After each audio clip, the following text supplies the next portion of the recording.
In this episode, we are giving away a Dark Angels Codex and the new Combat Patrol. If you want to be in with a chance, all you have to do is subscribe to the channel, click like, and share, and post a comment below. We'll be picking a winner at random. But guys, it's time. The weekend has started now.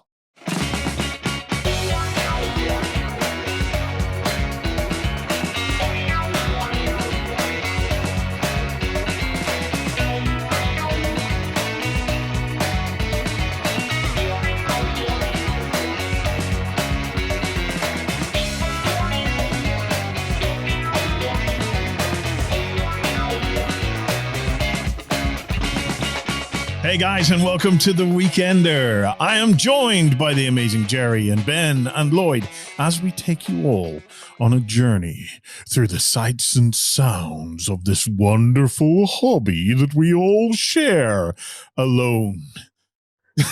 Jerry, wow. Jerry and Ben, you got that the wrong way around, mate. I keep saying Jerry and Ben because I got into the habit of saying Ben and Jerry. And then the ice cream jokes keep coming and coming and coming. And then, even I get bored of the ice cream jokes. So I'm now trying to train myself to say Jerry and Ben, or as we like to call them, Jen. So I like to call them the Tasty Boys.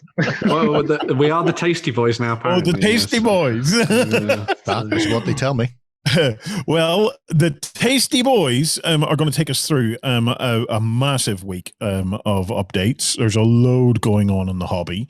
But first things first, as an update, there has been a Path of Conquest painting competition on. And we're going to quickly run through, I think seven of the finalists and announce the winner.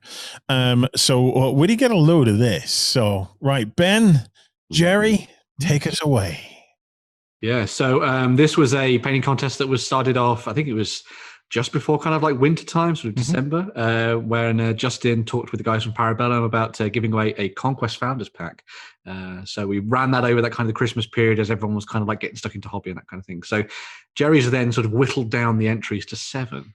And we're going to have a look at these now and pick a winner. So yeah, we'll kick things off with Ulverbite, who has painted up this exceptional, I think it's a mimetic assassin, isn't it, Jerry? That is indeed a mimetic assassin, yeah.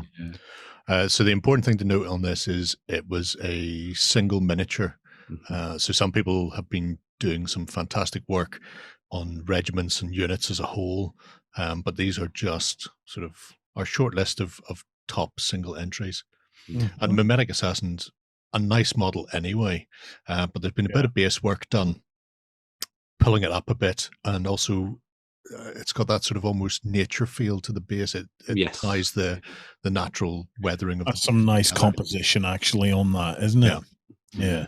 And even like the two-tone on the poor force-grown drone that he's jumping off the back of there. So it fades between sort of greens and purples. It's overall it's a very it's not a striking model because you don't want a striking model when you're an assassin. Yes, but it's for being a muted tone.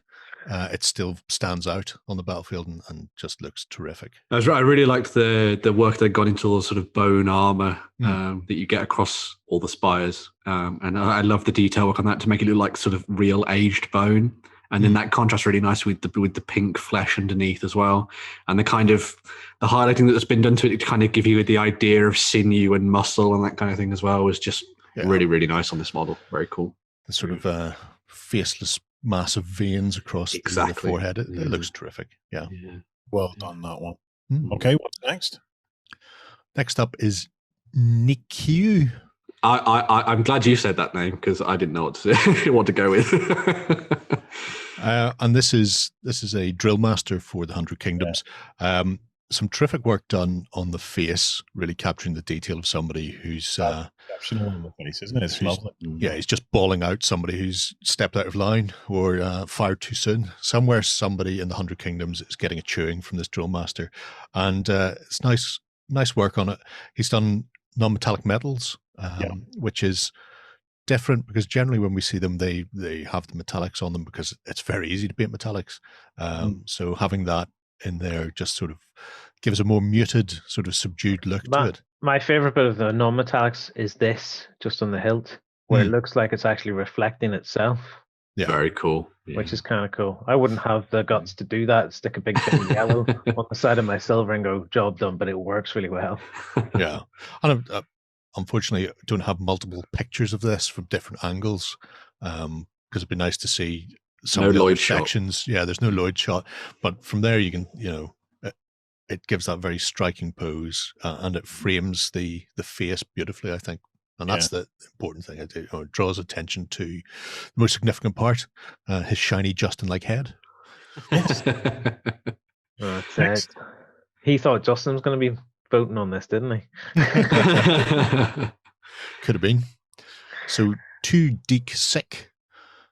I've given him his name. If you want to name the actual model there, Ben. Ola Kayara, the Twisted. Yeah, almost, Ben. You need to do a little flourish. Ola Kayara, the Twisted. So this is one of the Spire's new models. This came with some of the other sort of unusual resin figures that are either unit replacements, so they take the place of a chunk of an army. But with these being released by Parabellum, it's given painters an opportunity to really go to town, where you're not just having to worry about a single figure in a unit or even one of the sort of command figures that drop into units. You have a broad canvas, and he's used this to go for a really striking. It's almost textbook Spires with the bone like flesh. Although you can't see it here, there is different tones on the flesh on the rear in some of the other pictures in the project. And then he's got this striking beetle armor in sections. It's very cool. Do you want me to bring up a different picture? No. That's people can go. The projects are all linked there, so they can go and have a nosy about themselves, because there's a lot more in these projects than just these miniatures. And the beetle armor. If you're looking for those links, look down in the description or come on over to OnTableTop and you'll find links. Yeah. Yep. One of the things, it's not mentioned in the project, and I've looked to try and see. He started with a grey base. I don't think it's color flip. I think it is actually purples and greens, and then metallic and glossed or something. Works over the top of it. Because as you can see there on the front of, if you go down to his loin or stinger or whatever that is, those sort of muted parts you wouldn't get with a color flip. You would get just a clean transition all the way through. So I'm not sure if it's. I think it's metallic with a very carefully placed purple wash. Yeah, glaze. Yeah, but it's been beautifully done throughout. And then, like I say, the basing is very nicely done and sets it off. It gives that, I suppose, it's a great rocky feel. Yeah, it's a very, very sinister final piece. I really like this. Is this a unique base, or is this the base it comes with? That's the base it comes with, and it lifts out to sit into a standard 50mm round, and in that recess is like a green swirling pool of something, which means it could be used for other things. Objective piece or something. Objective piece, yeah. Beyond that, but it looks like it steps straight out of the artwork from Parabellum, which is one of the things I like about it. I like the fact that it's sort of muted colors, but you can definitely see all the different parts of the model rather than just looking like one beige. Yeah, he's painted with texture, hasn't he? Yeah. Moving on, chaps, won't we? Yep. Who's next? So, Jesus John or Jesus John? Oh no, sorry. This is Draconis. Is the next one? Was this Draconis? Yeah, right, Draconis. Yeah. Oh yes, with this Flamecaster. Yeah, so this was one of the Dwegholm that's been painted up, and one of the nice things about this one is it's actually like a little tiny bit of a conversion as well. So the axe was taken off the Flamecaster, and in the sort of ball of flame from the end of it was just put onto the hand. So it looks like this Dwegholm has just sort of manifested flames in both of his hands, and he's getting ready to fire fireballs at the enemy and stuff. And just as a whole, like I think this is a really good a model to look at and then like, how do you do flame effects? Well, here's an entire model covered in flames to show you how to do that. Lovely source lighting on that one. It's well done, actually. It's well done. And it's the transitions in the flames as well, because you can clearly see the facial details. You can see the eyes, the cheeks, that sort of thing, without muddying up or wrecking the flame effects, which is a very, very difficult thing to do at the best of times, because you want that sort of inner glow. You want the source to be expanding outwards, but at the same time, they still manage to keep the definition and keep the transitions in there. So being able to actually just pick out, go, there's the eyes, where it's not just a wash of so lovely, bright yellow or whatever it happens to be. So it's beautifully done. And okay, so the object source is spanking. So next up is Jesus John, with the Nord Priest, I believe. Yeah. So another fantastic one Lloyd was pointing out when we were talking about these, that there's just some really nice color choices in this one, which will sort of really bring it out. And I particularly like the sort of skin tone that has been gone for as well, to try and give him a little bit more of a kind of mystical look. I think it looks really nice. And obviously you've got all the freehand work on the stones and all that kind of thing as well. So what he has done with the stone, actually, it's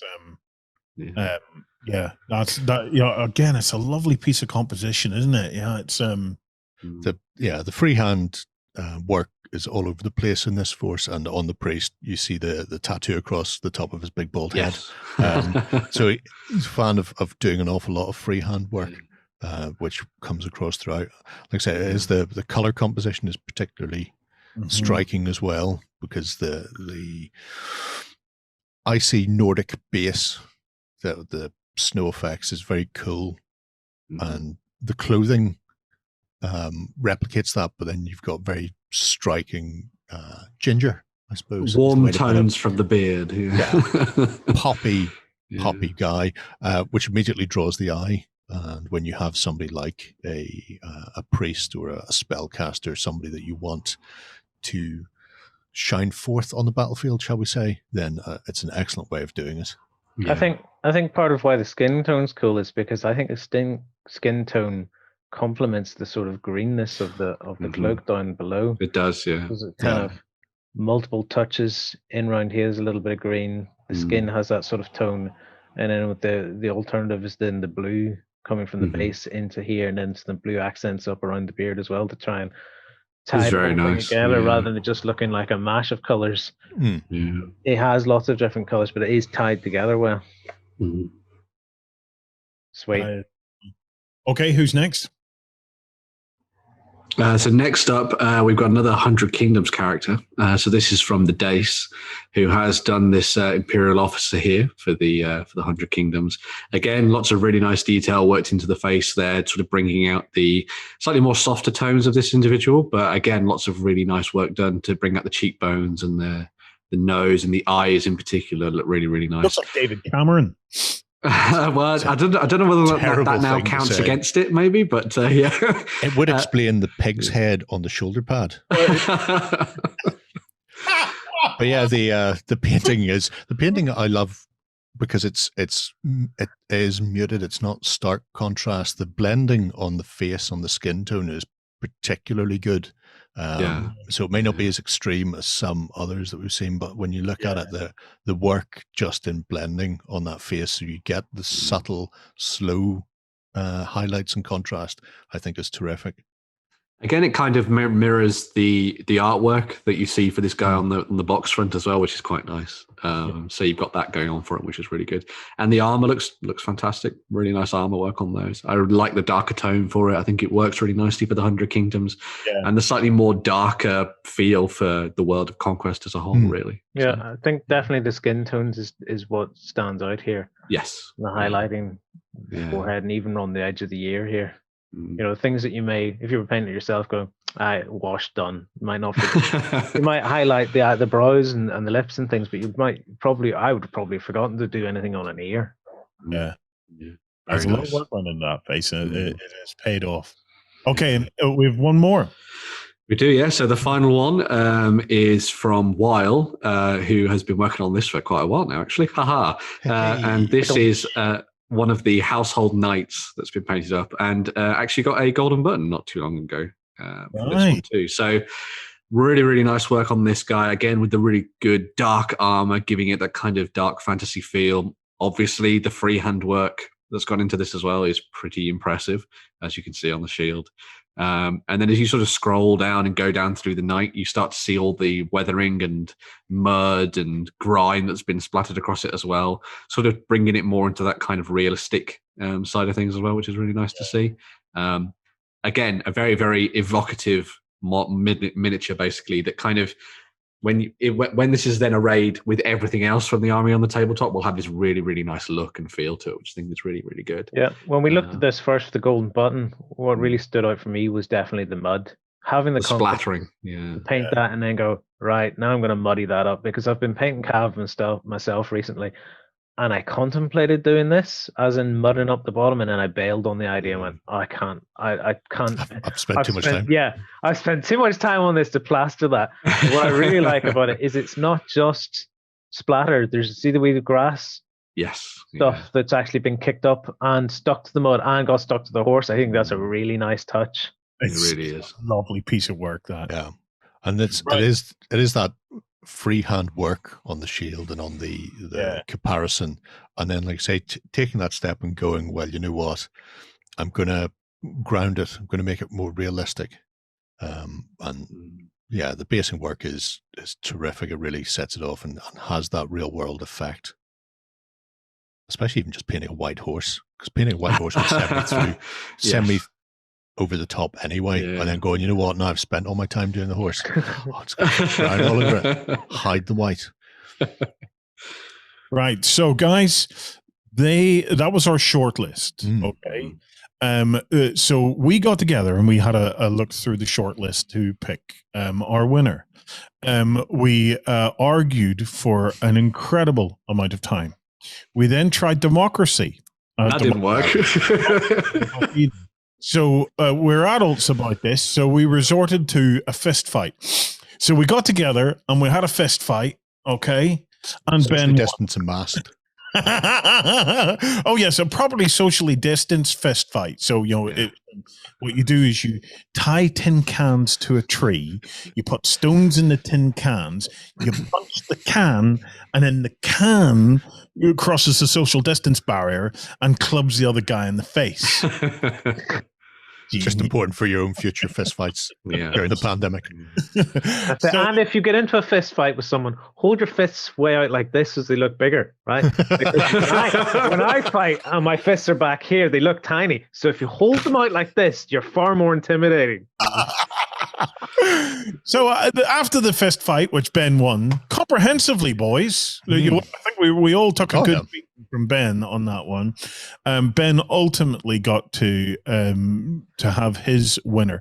So everybody else in there, we took a beating on your behalf, but our winner, Ben beat the crap out of us to make you the winner. So not only did you work hard, but Ben also worked doubly hard on those tin cans to make you the winner. And hang on a second. I don't have a drum roll, but I can give you a rim shot.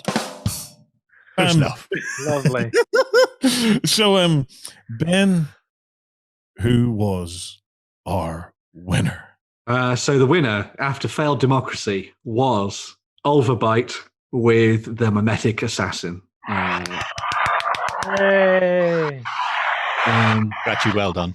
As I said earlier, really, really nice work on like all elements of the miniature. I really loved the bone work on the armor, and I think the flesh underneath it has been done spectacularly. And I really like the contrast between the sort of red cloak that's been added into that as well. And then you've got the basing, as Jerry was pointing out, which gives you that kind of story behind the miniature as well, which is really nice. Just a stunning piece. And it really brings together a whole bunch of really fascinating techniques to create a really nice finished product. So, there you go. It really was difficult to choose because all of those entries were all at a similar level of competence right across the board. So we went through to try and see where was there any standout ones in painting competence? Was there any standout ones in terms of composition? And ultimately, it came down to us arguing about as an overall piece in its execution. Who was it going to be? So, okay. Well done you get a Conquest Founders Pack. You do. Congratulations. Right, guys. It's that time. It's the biggest thing in the world. It's that moment when we get together and do Indy of the Week. Okay, I've got a little different Indy of the Week this week. It's going to be a bit quicker than usual, because it's a single product. Ooh. Okay. But I really wanted to highlight it because you don't get much more indie than this. The thing that's great about this is that Lloyd can't get lost in a web store now. So he'll get lost, don't you worry. So it's this weekend sees the release of Terrain Essentials by our buddy Mel the Terrain Tutor and our other buddy Dave Taylor. Okay, those guys went to Kickstarter 2 years ago. It's certainly a good while ago now. It's a good long while ago, to allow Mel to create a book on terrain making. That book has now come to fruition. It's been on its way to backers. This weekend, it starts to make its way to retail. And I had high expectations for this book, okay? Primarily because I know the two geezers behind it. And not only are they nice dudes, they are nice dudes, but I know the level of competence both those geezers have. Mel is a very methodical kind of a guy, while the rest of us, in our terrain, we may kind of slap a few materials together. Mel will go off and get lots of the same kinds of materials, and we'll do a lot of research and stuff like that on it. Then you have Dave Taylor. Dave's a legend in our industry, both in miniature painting and in terrain making and everything else. So, and his knowledge of production of publications and stuff is pretty much unmatched. So whenever these two guys got together to do this, my expectations were fairly high. I thought to myself, this could be good. I was blown away. It has far exceeded my expectations. So in this Indy of the Week, I'm asking you guys in the community to do me a favor, right? This book, I think, needs to go pretty much onto every gamer's bookshelf as a reference book, right? And during this, I'll explain why. But I would love to see this book available in little local hobby shops and possibly even local bookstores all over the world. So I know many of us are in lockdown and socially distanced and stuff like that, but if you could do me a favor and ping a message to your game shop, to your bookshop, and just tell them about this book. I'll get Ben to stick in a link. Ben, if you can remember to put a link into the folk that are distributing the book, because it's available in the States, it's available in Europe. There's 2 or 3 different distributors around the world, okay? And you can buy it online, obviously. I want to see them sell the book. Feel free to go and buy it online, but more so, I would love to see this book spread its way through bookstores and hobby shops, because Lloydie, this was the book me and you always wanted to see and to read. Speaking of saying, we have a PDF of it. We can actually have a wee browse. So if we bring it up and have a little browse of it. Now, if you scroll down, Lloyd, just till you get to contents. I can do better than that. You can pick out what you want. Well, I would like to go to the contents first. All right, I understand. Mm-hmm. There you go. Right. I just wanted to show you, even in terms of the contents, the book is really well structured, and the level of detail that goes into this. Now, I got to spend some time with Dave and Mel on the Wednesday night radio show on the Pirate Radio. I got them on as guests, and one of the real takeaways from this was that Mel was saying, "Look, this book is not about your creativity, okay? This book is about giving you the knowledge and the tools to unlock your creativity, okay?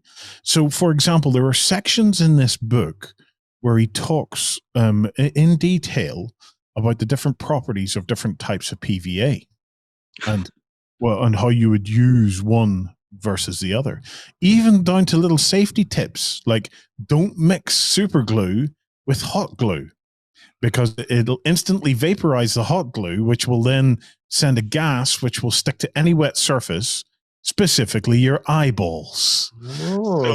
So there's lots of really, really nice tips in there. So he talks about the properties of the different materials that we can use. He talks about how to work with the different kinds of materials that we can use. He sets out, how you go about planning your terrain projects and the like. So let's just pick a couple of sections there. So in the section called the whatchacolits, okay, I wonder, is that clickable?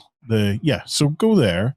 If you go to the wet stuff, and we can have a quick look through that.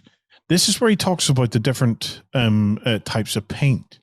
Because you're not going to be, when it comes to terrain, typically don't buy your Wargamer paints for that, because you need a lot more paint than would come in any of them little vials.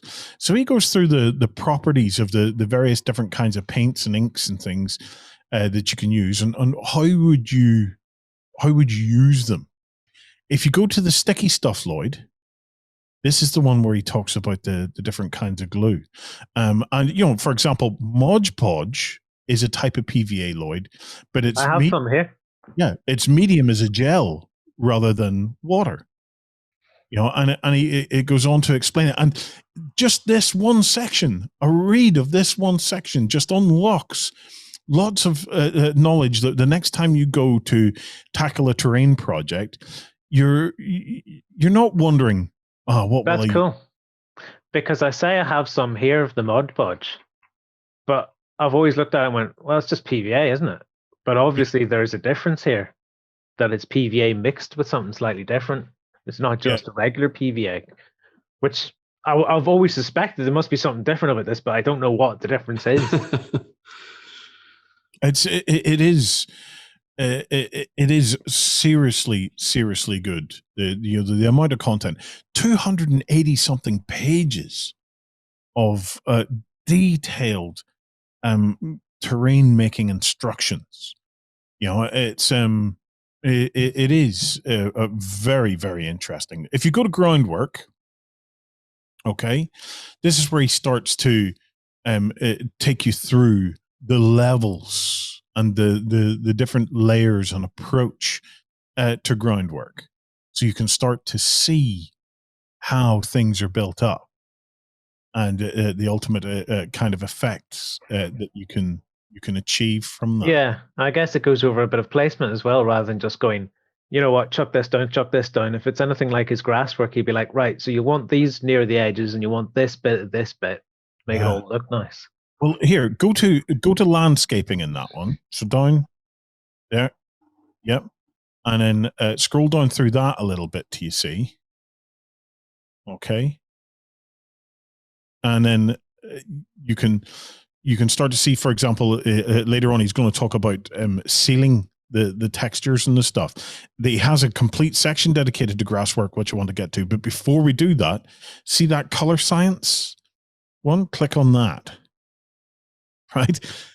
So, it even goes to the point of, like, we have a full color theory video within our catalog that's been very popular over the years. But, it just shows the level of detail that the chaps have went to try and help you get an understanding of how and why. So do you see what I mean about, like this is not a book of ideas for terrain. Okay, we could get that anywhere. This is a book of how you execute. Yeah, it's very in depth. Yeah. Oh yeah. Which is the key difference. Like, I've seen some really cool books and stuff whatnot come from Games Workshop, where they'll show like a big scene and be like, oh, we dry brushed this bit, we did this bit, we did this bit, but it's very much focused on what they made rather than the core skill set of going, here is the core skill set that you need, now go and do your idea, rather than just following our idea. Yeah. I'm serious, guys. I would imagine there's not a terrain maker in the world, okay, that won't pick up something from this book, okay, and certainly for anybody who is in the hobby and maybe hasn't an awful lot of experience in terrain making, you need this book. You know, if terrain making is something you ever want to have a crack at, yeah, get this book, because this book will save you a fortune. Yeah, I was going to get to that, because when we were making lots of terrain, when we first started making lots of terrain, we spent a lot of money testing stuff. Oh, what happens if you do this? What happens if you do that? Can you use this? Can you use that? This will save you a bucket load of money, because he's already spent it all trying to work it out. It will save you an absolute fortune in purchasing stuff you don't need. On purchasing the wrong thing for the wrong job. And click on grass work there, because Mel's kind of famous for his grass work, right? Click on leveling up. Leveling up is always kind of cool whenever he starts to look at that. Yeah, it's going from this is the bare minimum of Flocking Hill to this is something that's a bit more time and labor intensive, but much more realistic, which could be used for dioramas or just for your own scenery building. Yeah. I mean, a lot of this stuff isn't just for terrain making. That as basing, you know, will faces and bases. I've said it before. The fact that the basing looks terrific will lift a average painted miniature to something higher. Yeah, and these are the techniques that it doesn't matter what you play. I know sometimes we'll show off an Indie of the Week where it's a 6mm manufacturer or a 28mm sci-fi, and people go, well, I don't play that, or I play that, but not that scale. You know, so sometimes Indie of the Week is niche. It doesn't matter what war game you play. There is something in this book that will work for you, whether it's 40k or whether it's Napoleonics or whether it's 15, 10, whatever it happens to be. The techniques and the materials and the skill set and tools are the same for all of us. Yeah. And it's a nice example right here on this page of transition in terrain. Rather than just saying, here, this grass bit here, my entire table looks like that. You can see that this is going through 3 separate transitions in the grass. You know, you're going from this, I don't know, maybe boggy, swampy through to the more plains, and then you're moving up into the rocky the rocky areas higher up, where it's put in more scrub brush and stuff. Click to make your own. Because this is where he starts to work through the materials that you should try, especially clump foliage. Clump foliage is incredibly easy to make. If you have the right stuff. If you know how, because I remember we've destroyed blenders trying to blend sponge and all sorts of stupid stuff. What's that burning smell like? I think it's the blender. Did you remember to put water in with your foam when you were blending it? Maybe we didn't. That is key. See? Dry stuff burns. Save money. Yeah. Don't destroy blenders. This should be given to everybody. You know, do you know what? I'm going to reach out to the Gideons. To get a copy of this to put in every hotel room in the world, okay? Along with their little Bible, okay? Because everybody in our hobby should have this book. This book, you know, anytime you go to do anything related to your army, whether you're going to build a table for it or whether you're going to base it, or whatever, you will just pick up this. Everybody should buy 2 copies of this book. One to destroy because they're going to use it so often, and one to put on the shelf as a backup. You know, I'm just really passionate. That's probably the only thing that they could do differently for this book, is if the hardcover's lovely, it's great for the shelf, great for reference, a spiral bound version that you can lay flat beside you. And possibly laminated pages that you can wipe clean. That is key. You mean like our pornography collection? Exactly. The thing that I was going to say is a couple of months ago now, I was talking about like how I really wanted to get loads of terrain to build a table up, because that's the thing I just don't have. Yeah, for boroughs and badges and all the kind of like Star Wars and everything like that. I was like, oh, I'm just going to go and buy a bunch of trees, buy a bunch of hills, and all that kind of thing, stick it down. I think having a book like that would encourage me, especially if it like shows it off in like simple steps and just make it yourself and actually indulge in that side of the hobby. So might end up getting it and giving it a go, I think. But, you know what? I would love to see that. I would absolutely love to see that. Look, I love buying bits of terrain. I really do. You know, I think terrain is one of my passions, right? Because I think it unlocks a tabletop in ways that, you know, it just brings a game to life. Yeah. But even if you buy terrain, there are steps in this book that you can use to take that terrain simply and cost effectively to the next level. Mm-hmm. I just adore this book.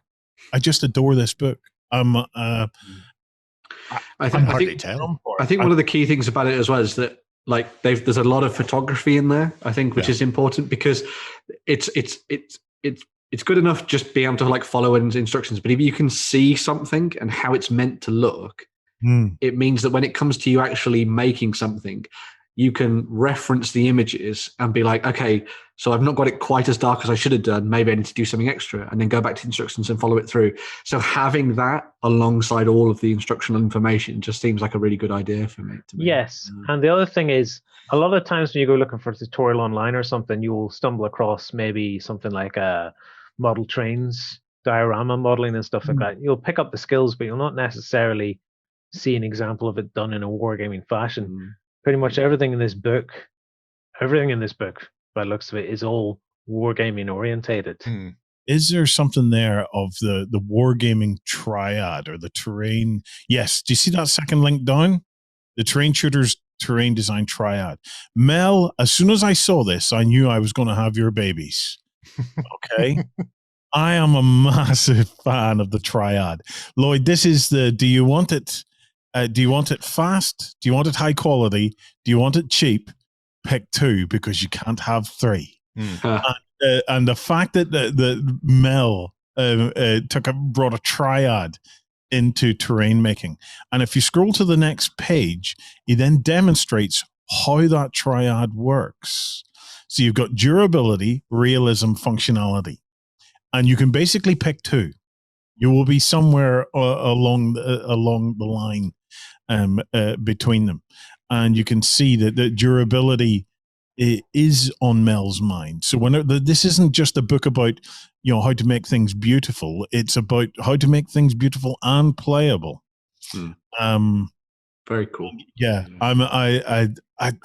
these little details, you do not find that in terrain books. Certainly none that I have looked at over the years.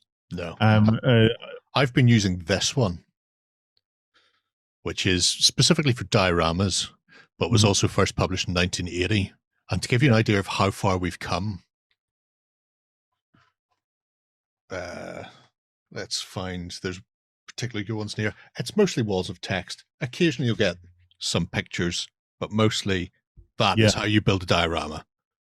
You know. And to be fair, this is Shepard Payne. He's one of the greatest diorama builders that we'd ever seen. But even he, at the time, was going, it is just, you know, you get told, you don't get shown. Yes. But this would still have been my go-to, and has been my go-to for nigh on 40 years.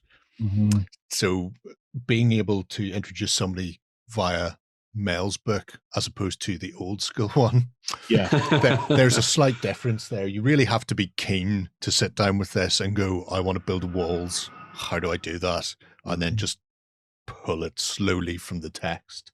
And even then, you know, it's more, this is how I did it for this. It's not the broad sweep. It's not the detail. The analysis of the materials.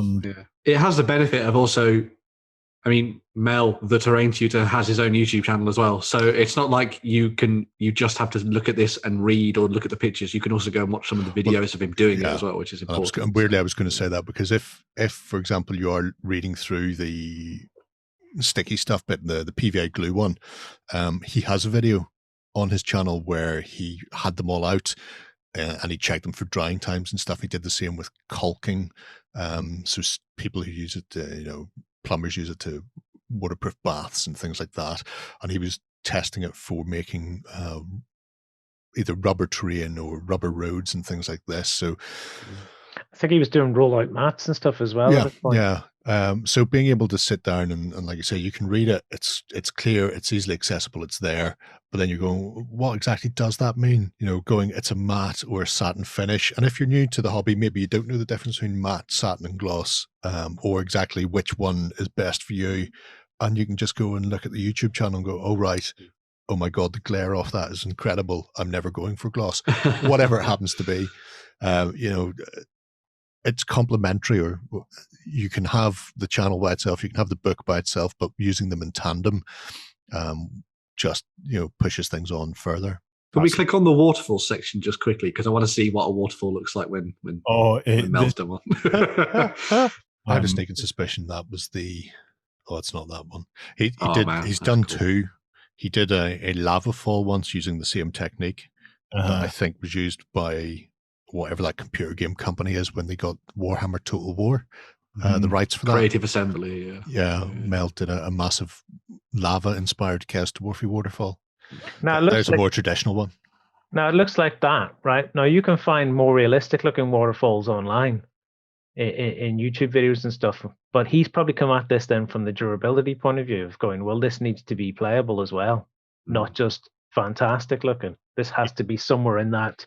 It has to be a Wargamer. What did he call it again? A triad. It has to fall in the triad somewhere. That is our Indy of the week. It's I really wanted to bring that to your attention, because it's a great piece of work. And as much as I'd like to see Mel and Dave have huge success with it, I'm just as keen to see our community have success with it. I honestly believe that this book on your bookshelf in your armory of knowledge will unlock a ton of terrain making opportunities for you. I can't wait to see people pick this up and see their projects appearing in the project system with it. That would be cool. With all the techniques and stuff they've learned, and just take it to the next level. So you're giving me ideas, Lloyd. You're giving me ideas. Right. That has been your Indie of the Week. Next up, it's time for the news. Coming to you from the center of Northwestern Europe. Covering board games, war games, card games, and all that you love. It's the news. So we're going to be kicking off the news for today with a look at what Warlord Games has been up to. Now, they previewed some of this a little while ago, but now you're able to go in and pick up some new miniatures for their collaboration with Mythic Studios for Mythic Americas, which is a new 28mm game that uses the Warlords of Elrond rules by Rick Priestley as a backdrop for it. So this is a new game which moves away from the typical confines of Western European fantasy and instead looks at the myth and folklore and legends of the civilizations of the Americas. So the first two armies that they've been working on at the moment are for the Aztecs and the First Nations. So your sort of Native American forces, and obviously those from sort of Mexico and South America. Nice. So this historically accurate anyway. So yeah. It's a North meets South sort of clash, then, is it? In a way, yes. Although not quite in the same context, I guess. But this is what you're looking at here is the sort of core starter set for this, which comes with all the bits and pieces you need for playing each of the different factions. Comes with your leader models, and then comes with a bunch of individual miniatures as well to use for sort of like your core troops. So let me get this straight. This is Aztec natives versus zombies. In a way, yes. And not necessarily versus part of. Yeah.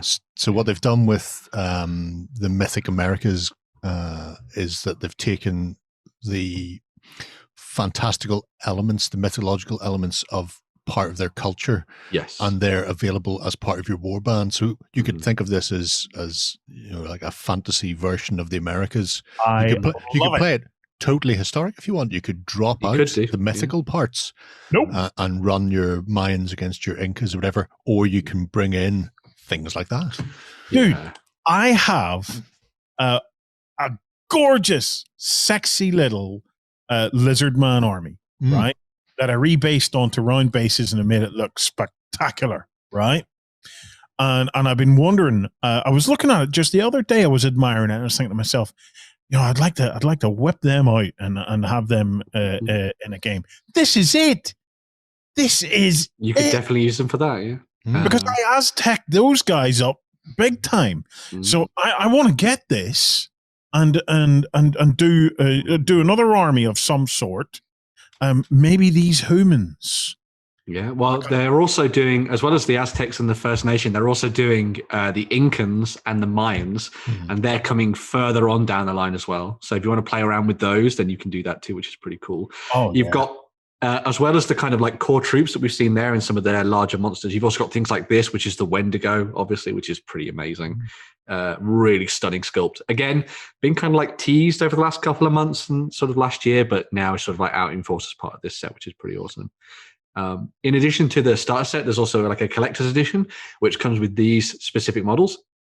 So you get a Jaguar warrior, you get sort of like a warlord on the back of a spirit Jaguar, which is pretty awesome. And then a Roman who's got lost. Very lost. Really? Yeah, which is pretty cool. But yeah, it just kind of like takes you into the sort of idea of how you could sort of play this game and get, dive in and do something a little bit different from what you've normally done. This Roman guy, though, probably fell through a portal. There is a story of a guy who's in Spain, right? And just a day later, he's in the Americas, in like South America. And he said, I don't know how I got here. I just appeared on the street where you guys all were. And they were in like a war or something at the time. So they like arrested him thinking he's some sort of spy. And then about 3 weeks later, a ship arrived and they heard about this guy who was there. And they were like, yeah, he was with us back in the old land before we left. And he was there like 3 weeks or something before they got there. Picked up by a tornado. Jerry, clear this up for me, right? Do the time periods match Romans and Incans? And some of them will, some of them won't. So depending on the empire in question, I'm trying to remember when the Incas were. It's just I'm totally, I honestly, my gut reaction was, what's Roman doing in there? Okay, but then reaction. But then I thought, well, hang on a second. Actually, Ben, just for the show notes, there's two. That's one. There will be another one shortly. But then the prospect of having a Roman ship that has got lost and then turned up in the South Americas, and the legionnaires get off and get ready for battle. Oh, well, dude. I mean, like, the Bronze Age was happening in Europe. There's still, stuff happening over there in the Americas during that same period of time. It's not, entirely abandoned. So it may not be the same. It may not be the same time. Well, the conquistadors kicked in, so they more or less did for the Incas and I think Aztecs. So that's the like conquistadors got rid of the Aztecs basically. That's like 12 to 1600s.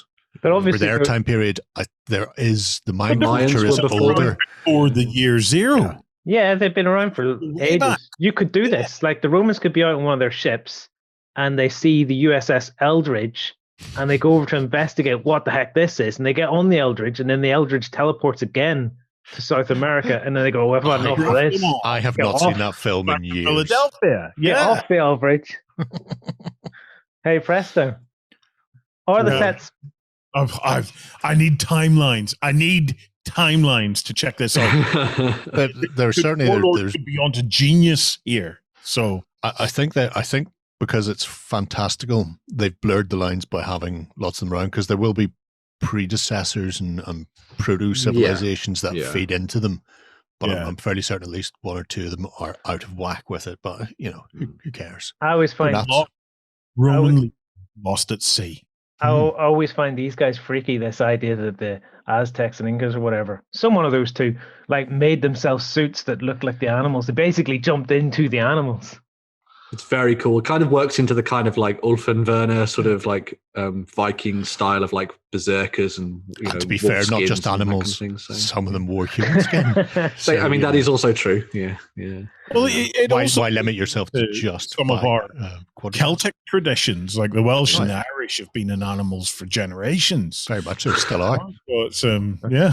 What are we looking at from a material standpoint? Is it plastics, resins, metal? No, they're all metal, as far as I'm aware at the moment. God, I'm in love. Some of the bigger pieces may end up being resinified, but at the moment, I think it's all metal across the board. I'm loving these guys. I could use these. Skraelings for Saga. Yeah.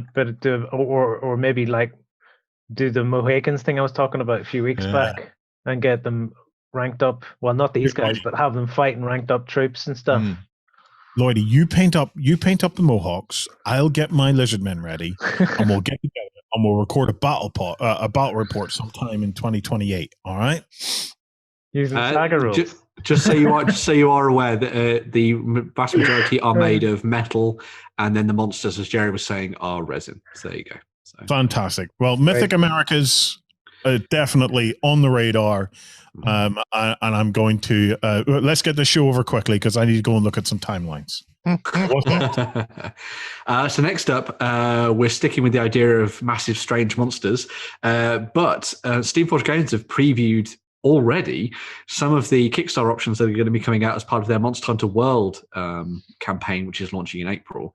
Now, the reason that I'm kind of looking at this is that it's quite a massive video game franchise, and it's got this really nice sort of theme to the game already that sort of echoes the video game, where you're going to be working together cooperatively to take down massive, huge monsters on the tabletop, which is pretty cool. They also then said that one of the largest monsters in this collection that's going to Kickstarter is going to be 315 millimeters tall by 250 millimeters wide and 210 millimeters long. Which one? Is it in one of these pictures? I don't think it's listed as one of these, but they have said that one of them is going to be that big, which is pretty insane. Now, wait a minute, Jerry, show us a foot. Did you say it's going to be like a foot? Oh, careful now, Lloyd. Careful, Jerry. Yeah, okay, that way. Yes, okay. So, so yay by yay, which is just insane, really. Yeah, but why have a yay by yay and then go back to the picture of the board? Because the board doesn't look very big. But the boards are going to grow with the different versions, the different environments that you fight in. So that is showing off what's part of one of the core sets for the game. But as the pledge levels go up, you get larger boards, larger monsters, more stuff, which, as they've said in the description for this, will take the campaign from at its base level, 30 hours long, through to 75 hours long. They've estimated for everything if you dive in at the higher level. Now, obviously, the proof will be in the pudding, as they say, and you will want to look at gameplay and rules and that kind of thing before you check this out. But I think if you are a big fan of Monster Hunter World and you want to play more of it, and you like big, massive, huge plastic miniatures, I think you'll probably want to go and check this one out when it comes in April. I'm certainly interested. It'll be very cool to see how the mechanics work to get across the feel of the video game, where you're kind of like getting materials together, making your weapons, making your armor, and then hunting down the beasts in tactical gameplay. So it'll be very cool to see how that all works out. But I'm certainly on board at the moment. I like this bad boy. I like this because the scales and stuff are quite pronounced, which should make it easier for a crap painter like me to be able to paint I will also, a dragon. I will also say that or a wyvern. Steamforged have been doing some really good stuff in terms of their miniature design, at least for a lot of their stuff they've been doing for D&D recently. So these larger miniatures, they're certainly not outside of the realms of what they can do. But yeah, as I say, I think it'll come down to the gameplay and how that plays out to see whether or not you want to invest what I'd imagine is probably going to be quite a lot of money for some of these pledges. So yeah, as a concept, I'm not. It's not particularly striking me. But I'll have to wait and see about the playability. But clearly about these things is their collectability, right? Mm. You know, ultimately, at the end of the day, we're all collectors, right? And I'm thinking to myself, do I want to collect this? Do I want, you know, and if I do collect it, what can I do with it? Mm-hmm. You know, because what I'm seeing there in the board game is a big sprawling board game that's taking up a load of space. Okay. Mm-hmm. And I'm just wondering, after the 70 hours, what do I have? You know, what have I collected? What use, you know, where does my passion for this go? Mm-hmm. You know what I mean? Like, what's the long term? There are two things that I tend to think about when it comes now to these massive board game Kickstarters like this. So the first one is if this is think about it in terms of like, don't buy all of these massive, huge plastic filled Kickstarters. Think about one. So, for example, maybe, as I say, if you're a Monster Hunter fanboy or whatever, and if that's going to be your hobby, then that's great. If that's going to be the game that you and your friends are going to play, then that's going to be perfect, right, for you. Yeah. So think about it in that context. If you already have one of these that you're doing, maybe think again when it comes to, you know, diving into the next one and the next one and the next one. The other side of this as well is that if the amount of time that most people will spend with a board game is going to be maybe 10 sessions at the most, especially if it's going to be a larger one. So think about it in that context as well. Is your group going to be able to get the amount of time out of this that the investment that you put in, kind of thing?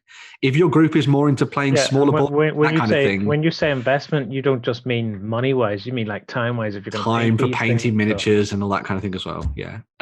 So bear all of that in mind when it comes to looking at massive projects, because there's nothing worse than buying a huge board game and then realizing you're probably only going to play it 3 times. That's I am finding myself asking why. You know, why have these big, massive, wonderfully detailed miniatures, and then you place them on completely unrealistic boards? Do you know what I mean? Well, it's this. I'm starting not to get this. Standees and meeples are the way forward. And one of the things I thought about when I first saw this is that you could do something pretty much exactly the same with this, with standees for everything. Maybe they'll look at that. I don't think they will, but that would be an interesting way to go down. So it comes down to it, because it's a board game. It's a board game with miniatures. It's not a miniatures game. If you can use the miniatures for something else, happy days. But the people who are buying this, I mean, people bought that Street Fighter game by Angry Joe. Looking at that going, why would you bother? It's because they like Street Fighter, and presumably Monster Hunter has a massive following as well. So I can't imagine there will be people who won't. There's a difference though. There's a difference though with the Street Fighter one. Isn't. No, but there is, because you're not necessarily painting those minis, because aren't they? They're all pre-painted. Colored? It's got nothing to do with the painting. Because if I look at it and go, why would I play Street Fighter on a board when I can play Street Fighter on a computer? Because I'm shite at playing Street Fighter on a computer. I always wanted to be good at it. Well, I'm not. But you're making the exact same case that could be made for Monster Hunter. Yeah. Why would I play this? Because I'm shite at the computer version. So and that respect, then it has its niche. That's the thing. As Jerry say, as we're all saying here, when it comes to these large Kickstarters, really making a concerted effort to think your way through how this would fit into your collection before you dive into it. I think that's the important thing. So yeah. Okay, what's next? So next up, we're heading to the realm of World War II. And we're looking at some more stuff that's coming out for Victory at Sea, which is the naval war game that got revamped by Warlord Games. There are a couple of new entries in here, both in terms of ships. So you've got the HMS Ark Royal, which will be familiar to those folks who like sinking things like the Bismarck. So if you want to play around with an awesome, badass aircraft carrier, then you can dive in and pick up the Ark Royal, which is pretty awesome there, looking very nice. On the German side of things, for the Kriegsmarines, you also have the very famous Tirpitz, which I'm sure all of us will know from Warren talking endlessly about it. But this is a really cool ship. Maybe you'll actually get it to do something. Yeah. Because it was so well protected by the Germans that it only fired its guns once in anger. So there you go. An interesting ship. Maybe you want to actually try and use that in a game. Yeah. Do you know what they're missing though, ship-wise? That would just round this out. Mm-hmm. The USS Eldritch. That would be amazeballs. Maybe they'll add one for you in the future. Maybe. Yeah. But as well as the Ark Royal and the Tirpitz, we also got a couple of new sets for aircraft that can be used alongside the game as well. So you've got the Royal Navy aircraft set there with Hurricanes and in fighter bomber formations and that kind of thing as well. And then you've also got the Kriegsmarine aircraft as well, with as many German designations for planes that I cannot remember. But there you go. Some very cool stuff. Because they're all fuckers at the end of the day. Very much so, yes. And that's not even something I can put in the show notes because that's their literal name. But there we go. But yeah, awesome stuff there for Victory at Sea. They've really, really expanded on this recently. Towards the tail end of last year, they actually did a lot more stuff for the Italians as well. So if you wanted to expand out an Italian fleet rather than just going for sort of typical US, just British paddle around the Med. Yeah, exactly. Yeah, float around the Med, blasting things there instead. Indeed, very cool. Brilliant. Indeed. Okay, what's next? Next up, we go to our friends at Wargames Atlantic, who had pre-release and possibly now fully released, I'm not quite sure, release for their plastic lizard men that could be used in your jungle-based adventures. Lizard man! Yeah. This ties into the shit we were talking about at the start of the news.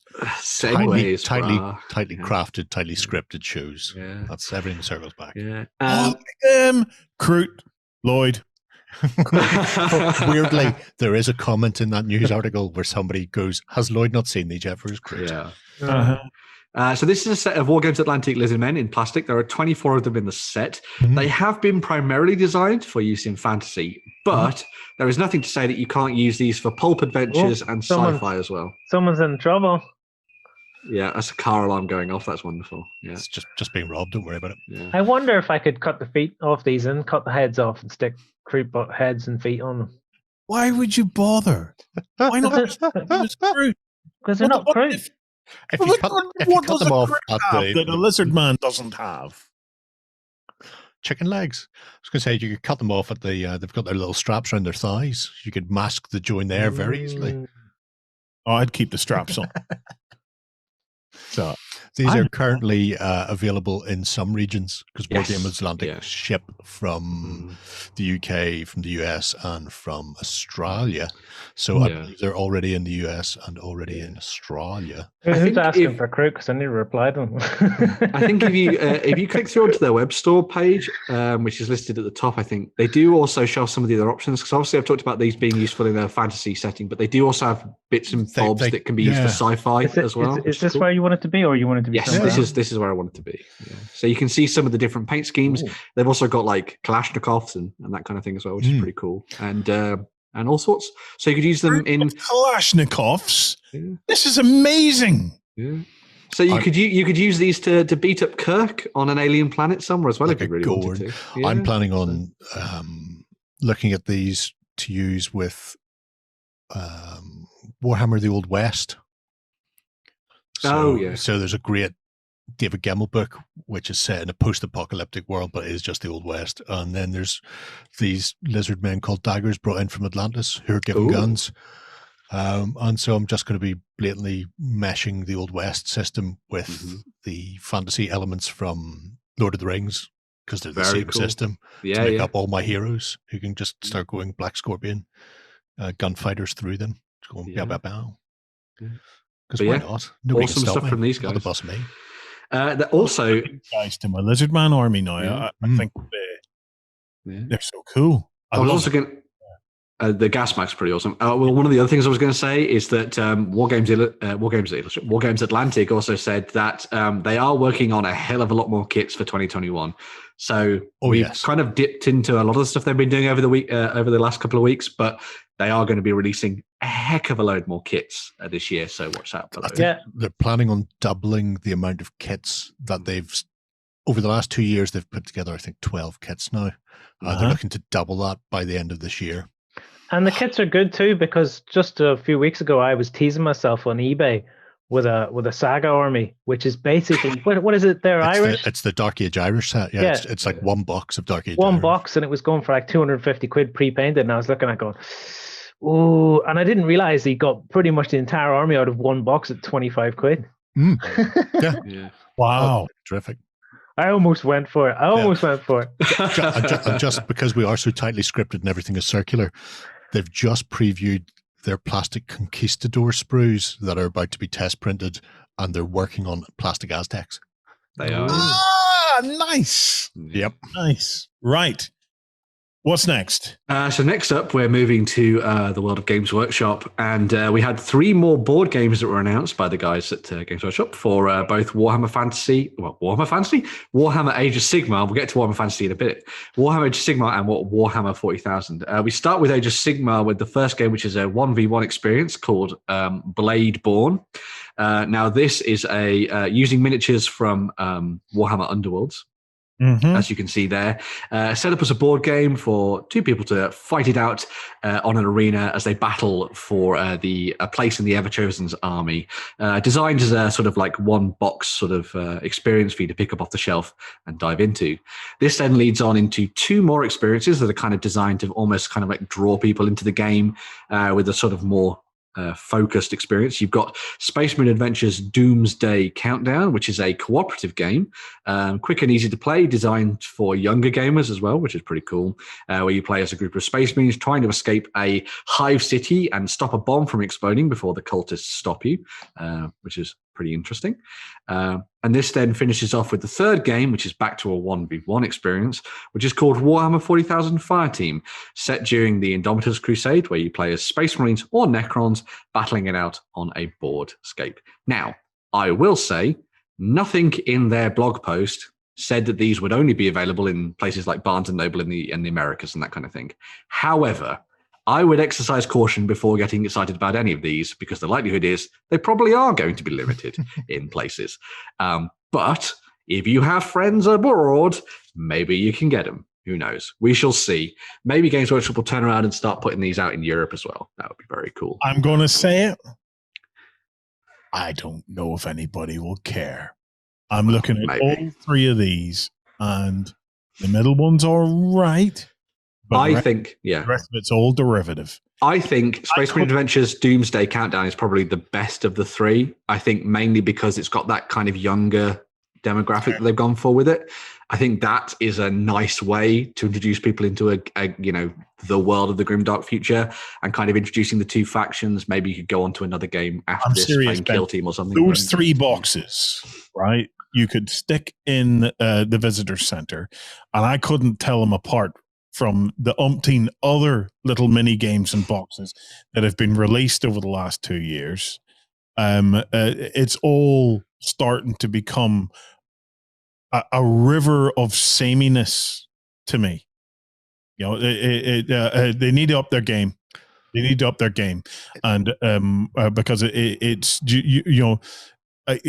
I am literally getting to the point of asking, what is the point? Because you're not their demographic for this, though. No, that's true. Yeah, I'm looking at this, and I like the fact that this may sound stupid to some, but I like the fact that they've actually got pictures of minis on cards and stuff. Because I know as a kid, I would love just looking at the cards and stuff. Maybe that go along with this. Yeah, as I say, they're very much entry level things. Yeah. So that middle one, though, I wonder if that's just an updated version of Lost Patrol.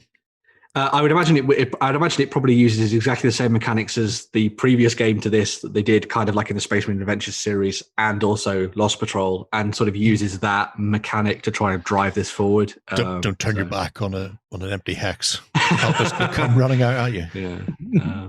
Yeah. But yeah, this leads us on to another bit of Games Workshop related news, and this is that the guys at Creative Assembly announced Total War Warhammer 3 is going to be coming out. Now, for fans of the old world, this will be pretty awesome, especially if you are fans of armies that have never really been represented before in any great number. So this trailer introduced the the forces of Kislev into the mix, led by Ice Queen Katarina, as you can see there, which is pretty cool. Using, and this will be interesting in a second as well, the concept art and stuff that we've seen them working on in the background at Games Workshop for the old world going forward. So we're going to be seeing the likes of the Bear Cavalry and all that kind of stuff thrown into the mix here for use in Warhammer Total War 3, which is pretty cool. I got the name completely wrong there. But this all then leads on to another thing, and that's represented by that jade statue that you see there in the image before. And this is that one of the other factions that they're going to be introducing to this is Cathay, which is effectively the medieval ancient Chinese faction within the world of Warhammer Fantasy Battles, which have, apart from a mention in one story from Black Library, I believe, never really been fleshed out in any great detail. They were in the fantasy roleplay game, I think, but never really done on the tabletop. So these are going to be represented in digital format alongside Khorne Demons, Nurgles, Ancients on Edge, which is pretty cool.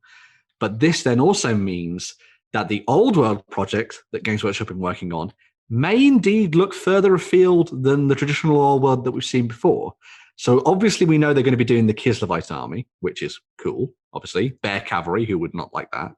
But then we might also see them doing maybe 28 mil Cathay armies on the tabletop, which would be pretty cool. Maybe they're going to go to that smaller scale that I would really hope they do. I don't think they are now, but there we go. Maybe they'll revisit Nippon as well. Maybe they'll go as far as Nippon. That would be cool. Yeah. So yeah, some interesting stuff coming up there. I know a lot of people really like the Total War Warhammer games. I've played through 1 and 2, I think. I've never completed them because they're just vast. But yeah, cool to see them doing more stuff for this. And I like that it feeds back into the idea that Warhammer Fantasy Battles was never truly gone, which is good to see. So yeah, pretty awesome. Interesting. Okay, my favorite piece of news today. Oh, it's a toss-up between the lizard men and the Aztec-y thing at the start. I think Mythic Americas could be really, really awesome. I think it'd be really fun to dive into that. Yeah. Right. It's time to talk a little bit about 3D printing.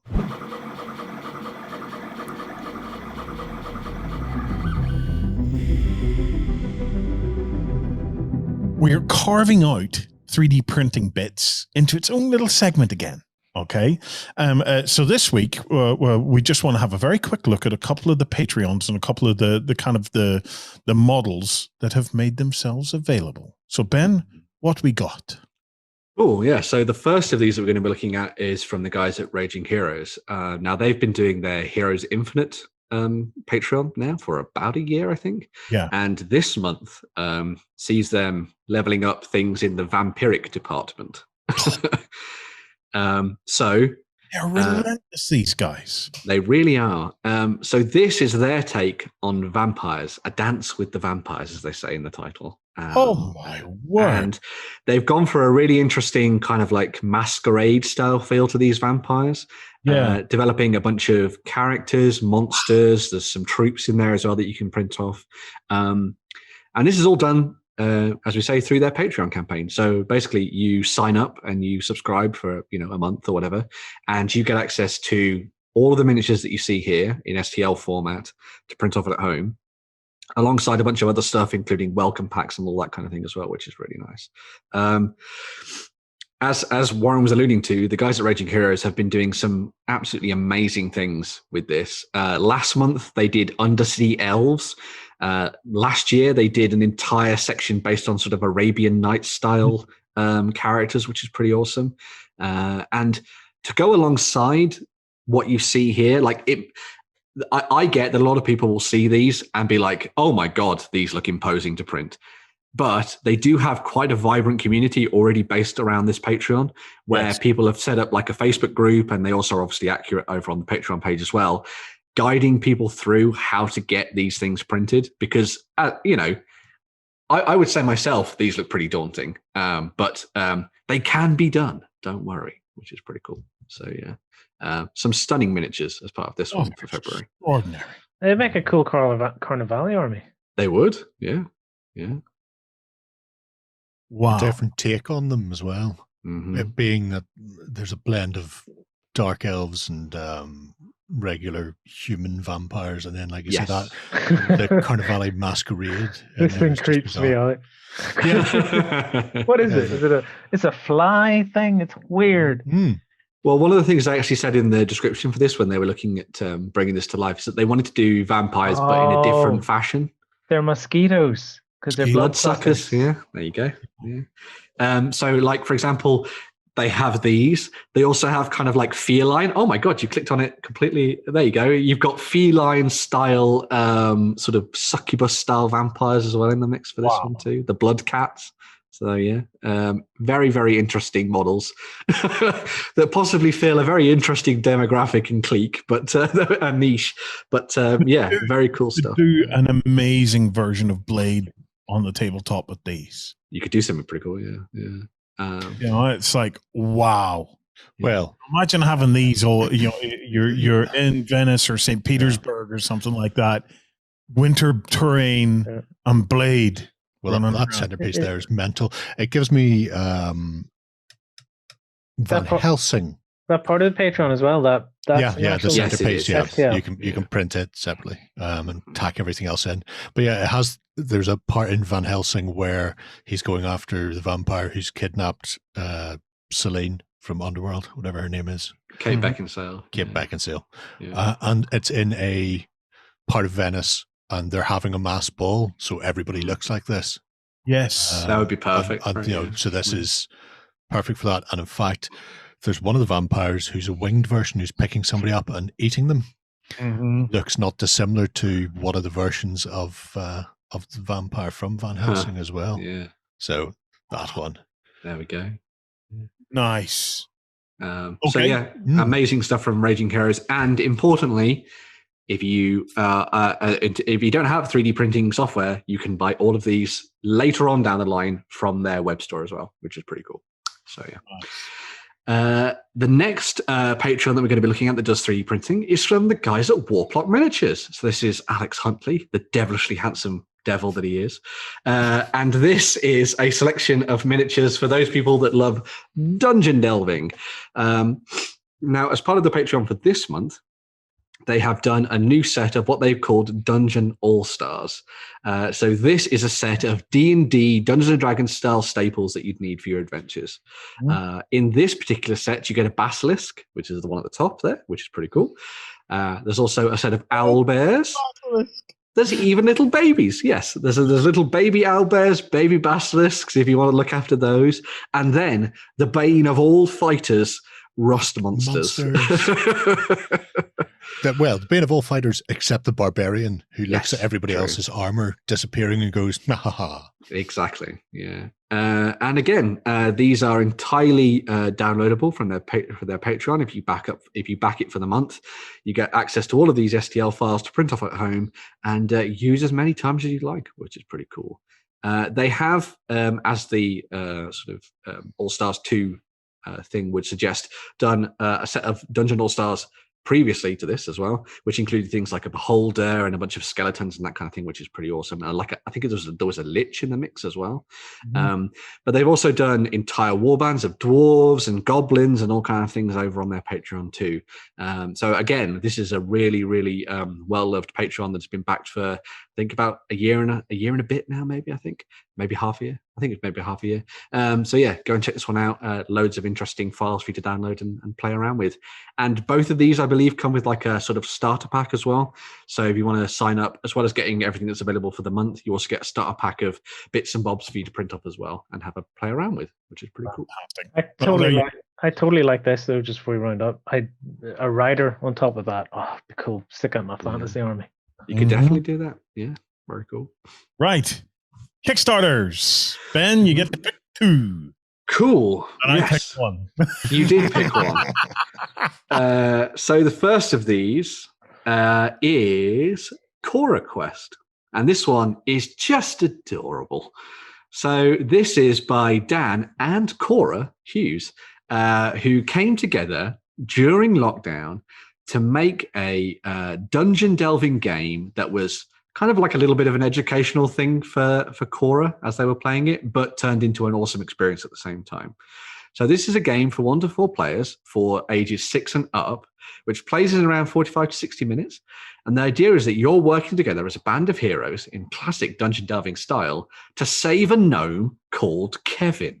There you go. Not trying to save a princess, Saving a gnome called Kevin. That's brilliant, right? So the idea of the game is that you dive into it, and it's got these really fantastic exploration mechanics where tiles are flipped over as you go, revealing new rooms and encounters. And some of them will also have links through to a kind of like a lore booklet, which you'll read through and will give you interesting information on what you're doing at the same time. Combat is done really nicely as well in this, where it's also dice-based and stuff, which is really awesome.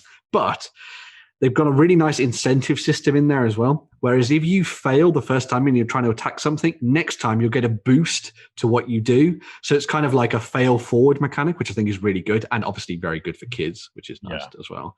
There's also really nice stuff in there for monsters and all kinds of stuff in there as well. And they've done some really awesome stuff in the background for this on kind of like a sort of like a getting in and enjoying it level. So you can play the game online via Tabletop Simulator, which is pretty cool already. You can print and play a version of the game to see whether or not you like it before diving in and picking up the actual full version that you see here. And there's a web app on this which allows you to take a picture that your kids have drawn of their character and then turn it into a standee that you can use in the game, which is also excellent, which I think is really awesome. And the thing that's just great about this, I think, is that it was this little project that started out kind of like as a daddy-daughter thing that has now turned into a full-fledged game that I would genuinely really, really like to play. I was looking at this and scrolling through it and being like, man, those are some cool mechanics. I really want to dive in and play this. So, yeah, very awesome. Full disclosure, my little ones did some drawings for this. Oh, awesome! So, at some point, I'm hoping they'll appear in this. But this. If you've got little ones, I highly recommend taking a look at this. It's because just even the possibility of getting your little ones involved in drawing their own characters and bits and pieces, because it's very accessible from that perspective because of the way the artwork and stuff is done. You can open it up to your family, to your little ones, to feel like they have added to the game. I really liked of all the elements to it. I really like the hero generation, and you can see how that's done there with like creating the card stuff using their images, which is just fantastic. But I really liked the exploration mechanics. I love that it's all done through that set of tiles that unfold and grow the dungeon as you go. So that means that every time you sit down to play it, it's going to be slightly different. And then that means that all the different story cues will come out at different points as well, which I think is really cool. And it means that there's a lot of replay value built into this, which I think is good. And obviously, again, very good for young minds, which is always important. So, yeah. Does everybody win? It's a cooperative game, so yes, of course everybody wins. Yeah. Everybody wins except the monsters. Yeah. You can't lock Warren in a room and let him die to monsters, Lloyd. You've got to work together. So, Anyway, that's CoraQuest from little Cora and her daddy Dan. 14 days left on that one, folks. So if you haven't heard about it, do go and check it out. It is very much worth jumping in. As I say, there are ways for you to try it out and test it out and that kind of thing. And a lot of designers that are like big in the board game industry have joined in to like do their own little bits and pieces. So if you like, for example, Mice and Mystics, and you like anthropomorphic animals, like I do, they've done a really nice little set of character cards and that kind of thing for using the Mice and Mystics characters in the world of CoraQuest, which is cool. So yeah. Right, what's next? So next up, we're going to be checking out, and I've got to say this in the I think the right fashion, GRIDWARS, Age of Cyberpunk. I'm going to say it that way because that's the kind of way that I imagine the title is said. Right. So this is from Titanfall. Agent for voiceovers, man. I didn't do that. So. Yeah. GRIDWARS. So this is a entirely printable game to play on the tabletop.